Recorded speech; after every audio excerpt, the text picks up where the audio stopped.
ازيكم يا جماعة؟ عاملين ايه؟ يوم جديد النهاردة وبسلم عليكم وبرحب بيكم واهلا وسهلا بكل اللي بيشوفونا.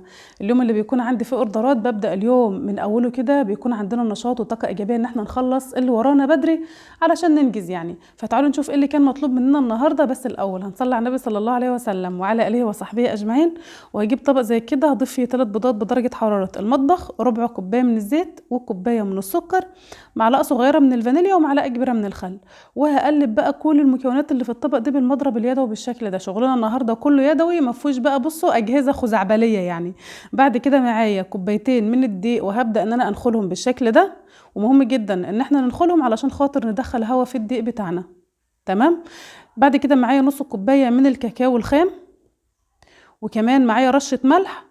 وبالنسبه لحبايبنا اللي سالوني على الاسعار، انا هقول لكم الاسعار اول باول علشان خاطر اللي حابب يبدا او اللي بادئه وعايزه تسعر يعني. كمان ضفت كيس بيكنج باودر، هبدا ان انا انخله بقى مع الدقيق والكاكاو.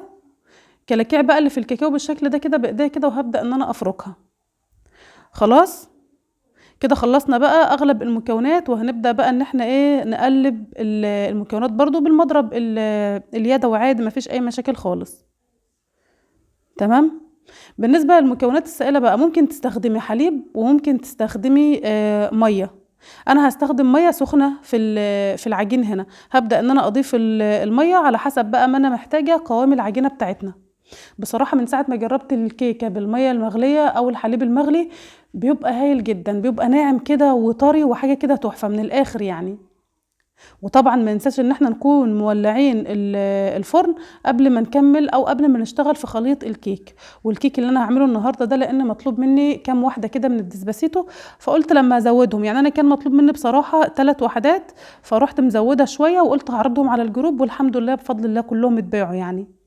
خلاص انا قلبت بقى بالشكل ده، ومحتاجه شويه ميه صغيرين كمان وبس كده. طبعا بالنسبه لاي ست عامله مشروع اونلاين، مهم جدا ان انت مثلا تروحي عند اي محل من محلات اللي هو بيبيعوا ادوات المطاعم. هتلاقي عندهم بقى اللي هي علب الكيك وعلب الدسباسيتو والورقيه والكلام ده كله. فيعني مش صعب ان انت تلاقيهم، لكن لو انت حابه تعمليهم لاولادك في البيت، اي صينيه عندك هتشتغلي فيها يعني. انا بقى معايا هنا الكوبايه، وهبدا ان انا اضيف الخليط الكيك. طبعا فضيته في الكوبايه، وهبدا ان انا اضيفه في قوالب الدسباسيتو، وكل قالب هحط فيه ربع الكميه بس يعني، ربع العلبه. ما تزودهاش عن كده لان الكيك لسه هيرتفع ولسه هنحط كريمه وهنضيف مكونات تانية، فعلشان خاطر القالب ياخد يعني. حطيت القوالب في الصينيه بالشكل ده كده، وهدخلها الفرن على درجه حراره 180 على الرف اللي في النص نص ساعه بس. وهي في الفرن بقى قلت معجن العجين، لان كان مطلوب مني برضو 4 فطاير باللحمه، فقلت اعجنهم بالمره. بالنسبه ل4 فطاير انا بستخدم كيلو واحد بس من الدقيق، لان الفطيره انا بعملها دقيق مثلا 250 جرام، 250 جرام صافي يعني. لكن بعد كده طبعا لما بتزودي الميه والمكونات البسيطه التانية، خلاص بقى بتوصل كل فطيره ل 406 او 407 جرام. تمام. انا حطيت رشه ملح وضفت معلقه ونص كبيره من السكر على الكيلو، وهبدا بقى ان انا اعجنهم بايديا بالشكل ده. وبالنسبه طبعا للدقيق بتاع الفطير، بصراحه انا جبته من مكانين، من فرنين، واحد اداهولي ب20 وواحد اداهولي ب18 جنيه الكيلو يعني. فانت بتسعري يعني اي حاجه بقى بتشتريها، لو عايزه تسعري الحاجه اللي انت هتبيعيها، اي حاجه بتشتريها بتكتبي سعرها في ورقه، سواء الدقيق او سواء السمنه او الزيت، اي تشتريها وتشوفي انت بتستخدمي كام من الكميات دي، وبتبداي ايه تسعرها وتقسمي الاسعار لحد ما توصلي بقى للسعر اللي يرضيكي ويرضي الزبون يعني. خلاص. هبدأ بقى ان انا اخد العجينة دي واقسمها 4 قطع، وطبعا بشتغل بالميزان. وفي الحلقات اللي فاتت برضو قلت لكم اي ست هتعمل مشروع اونلاين لازم يكون عندها الميزان اللي هو اللي بالجرامات بالشكل ده. انا عندي بصراحة الاتنين، عندي ده وعندي اللي هو التاني لو عايزة اوزن اوزان اتقل يعني من الجرامات. خلاص بقى هنسيب العجينة بتاعة الفطير تستريح. واهم حاجة ان عجينة الفطير تستريح علشان خاطر تتفرد معاكي بسهولة، خاصة ان احنا في الشتاء والعجين اصلا بيبقى شادد يعني. خلاص فانا فردتهم شويه صغيرين كده. في الوقت ده طبعا كان الكيك استوى وبقى زي الفل. بصوا بقى الكيك بتاعنا عامل ازاي، طري وحاجه كده تحفه. بس بصراحه في حاجه يعني، بصوا الواحد دايما بيتعلم. في مكان انا اشتريت منه كاكاو خام، طلع الكاكاو مش قوي. لكن بصراحه يعني هخلص الكميه اللي عندي، وعرفت مكان تاني الكاكاو اللي فيه انضف يعني. فباذن الله لما اجي اشتري منه هقول لكم برضو ايه السعر، واقول لكم انهي نوع افضل بالظبط. هنا بقى كنت عملت الفطير علشان خاطر بس ما اطولش عليكم، لان عاملاه معاكم الحلقه اللي فاتت. عملته وحشيته وفردته في الصواني بالشكل ده، وخدته بقى ونزلت عند الفرن، لان الفرن انا حطاه في مدخل البيت. وهبدا بقى ان انا اسخن الفرن الاول يسخن كويس قوي، وبعد كده هدخل الفطير على درجه حراره فوق المتوسط تحت، ومن الجوانب كده ايه زي ما انتم شايفين بسيطه شويه، لحد ما الفطير بيتحمر من تحت ببدا بقى ان انا اولع الشوايات يعني. فما تنسيش كده تصلي على النبي وتكتبي لي كده كومنت من عندك كده يشجعني كده. هنا بقى خلاص ما شاء الله بدأت ان انا اقلب الفطير واضيره من وقت للتاني لحد ما ايه الاربع فطاير استووا. وما شاء الله غلفناهم وحطينا ليهم المخلل بتاعهم والكاتشب وقفلنا عليهم. وما شاء الله كانت صاحبة الفطير عايزاه على الساعة 2:30 قرب العصر يعني، فجت واخدته. قلت خلاص بقى منه والفطير جه اطلع اظبط الكيكة بقى. هنا الكيكة كانت بردت، جهزت لها الخليط اللي هنسقي بيه. كان حليب مغلي دافي يعني، وضفت عليه معلقة من الكاكاو ومعلقة من النسكويك، وقلبتهم بقى وهسقي الكيك. الكيك طبعا عملت فيه فتحات بالمعلقة علشان خاطر يشرب الخليط زي ما انتم شايفين كده. تمام. مهم جدا ان احنا نسقيه علشان خاطر الخليط بقى يكون دايب وطري كده. هنا بقى هنجهز الصوص او الجناش الشوكولاته اللي هنبدا نحط منه جزء على الكريمه وجزء كده نبقى نزين بيه على الوش. جبت كوبايه من الحليب وضفت عليها كوبايه وربع من الشوكولاته المبشوره ومعلقه من الكاكاو. انا ضفت معلقه كاكاو في الاول ورحت ضايفه معلقه تانية، يعني ضفت معلقتين من الكاكاو. وهقلب بقى بالشكل ده كده. طبعا الحليب سخن فالجناش سايل قوي، هنسيبه بقى يبرد ويهدى تماما علشان خاطر يبدأ ان هو يجمد شوية، نعرف بقى نصبه على الكيك. وكان عندي شوية شوكولاتة كده في الطبق، رحت ضايفاهم عليهم وقلبته كويس طبعا مع اضافة معلقة من الزيت. وتعالوا بقى نجهز الكريمة. بالنسبة للكريمة انا ضفت هنا ربع كوباية من السكر، وهضيف يعني بصوا كوبايه الا ربع من الميه المتلجه في الاول كده، ولو حسيت ان انا محتاجه ميه تانية هضيف. وهستخدم نص كوبايه بس من بودره الكريمه، وانا بستخدم جولدن باك. طبعا هي من افضل الانواع الموجوده في السوق، ويعني الراجل اللي انا بشتري منه قال لي افضل نوعين في الكريمه ريتشي وجولدن باك، فانا دلوقتي شغاله بجولدن باك.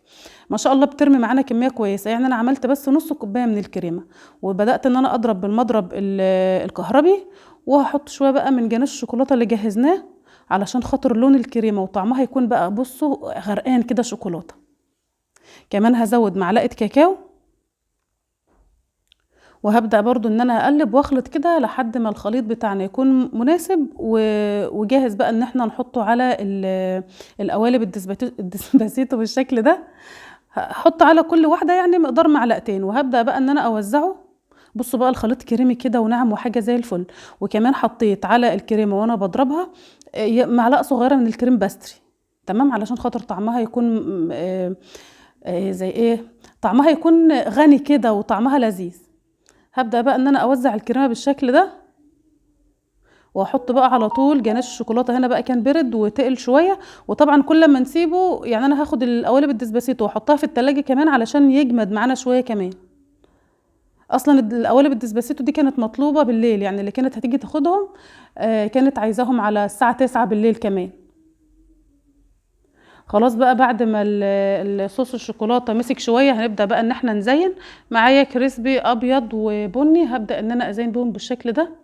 وكمان معايا نوتيلا بني ونوتيلا بيضه، هبدا ان انا اخد خطوط على كل قالب بالشكل ده كده. وزيني بقى على حسب ما بتحبي. انا بعت القالب ده يا جماعه الواحد ب25 جنيه، تمام. بصراحه كنت مسعره الاول ب30 جنيه، واللي كانت هتشتريه كانت اصلا جايه على اساس ان هي هتشتريه ب30 جنيه. وبعدين لما عرضته في الجروب ب30 بصراحه ما حدش قال فينك يعني، فرحت منزله مثلا الثلاث قوالب اللي هياخد ياخد 3 على بعض ب70 جنيه.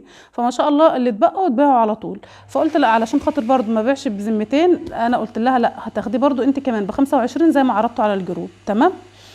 فقولوا لي بقى كده 25 جنيه للقالب ده كويس ولا ايه؟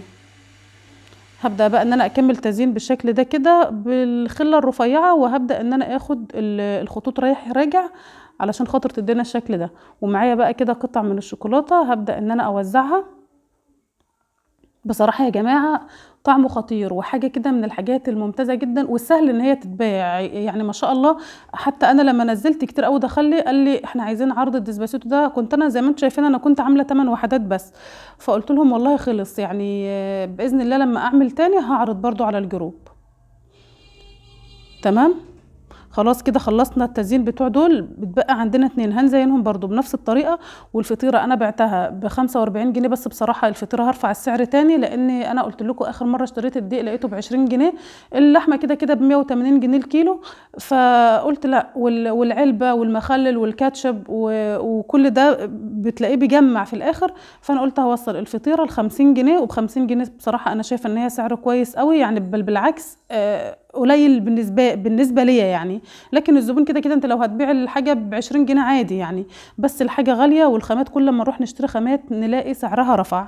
فانا قلت لكم كده سعر القالب انا ببيعه ب25 جنيه، بما اني انا في قريه يعني، والقرى دايما مش هتعرفي تبيعي فيها باسعار غاليه شويه. وبصراحة الخامات اللي أنا بستخدمها يعني الدقيق من أجود الأنواع، وكمان الكريمة من أجود الأنواع. وزي ما انتم شايفين كده التزيين بيكون برضو بحاول على قد ما أقدر إن أنا أخلي شكلها كويس. فب25 جنيه أنا شفت إن هو تمام.